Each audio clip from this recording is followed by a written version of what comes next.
Oh, this is so weird. I haven't done this in such a long time. Hey guys, it's Denise and I forgot how to do this.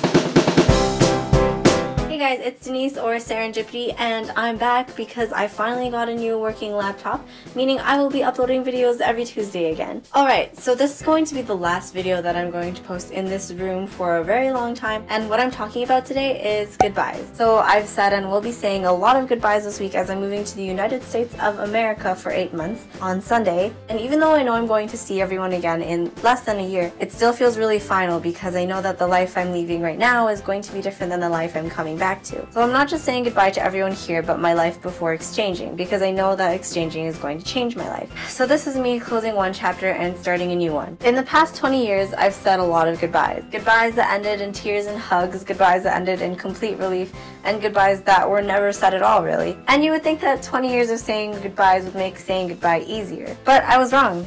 Saying goodbye now is just as hard as it was the first time I ever had to say goodbye. I've always been a really sentimental person. The first time I remember having to say goodbye was at the end of the first grade. I was in a hotel room with my parents in Edmonton because we were there celebrating the start of summer, and I was crying because I was going to miss Mrs. Hill, my first grade teacher. My parents probably knew from that point on that I was going to be the kind of person that gets attached to everything and everyone that I meet. Just to outline a few among hundreds of incidents of me having a hard time saying goodbye, when I was 8, the first time I met my cousins from Los Angeles, I started bawling when we had to leave 2 weeks and 2 amusement parks later. When my mom's friend had a baby that survived for less than 4 hours, I kept the picture of the baby that we received from the funeral and held on to it tightly for at least 3 days after the funeral. When I went to Europe for the first time for 3 weeks, I was the only one at the airport bawling when we had to say goodbye to everyone that we met on our trip. So as I'm getting older, I'm learning that goodbyes never get easier. I just get better at accepting that they're just part of life. And as much as I hate them, I'm starting to see that they're a really important part of making something worth having. We appreciate life because we know that it's going to end. And if it was forever, then we'd be less inclined to live it to its fullest. And I think that's true for everything. Everything is temporary. But that's what makes it so great too. You know the quality of a friendship or an experience or a moment based on how hard it is to let it go. Just like my wise friend Winnie the Pooh once said, how lucky I am to have something that makes saying goodbye so hard. So this is a thank you for everyone in my life that I'm leaving for 8 months. Thank you for making it so hard and giving me a place that I'm going to miss so much. But I will see you next Tuesday. Here's to a new adventure. Brush off your problems, but instead that you should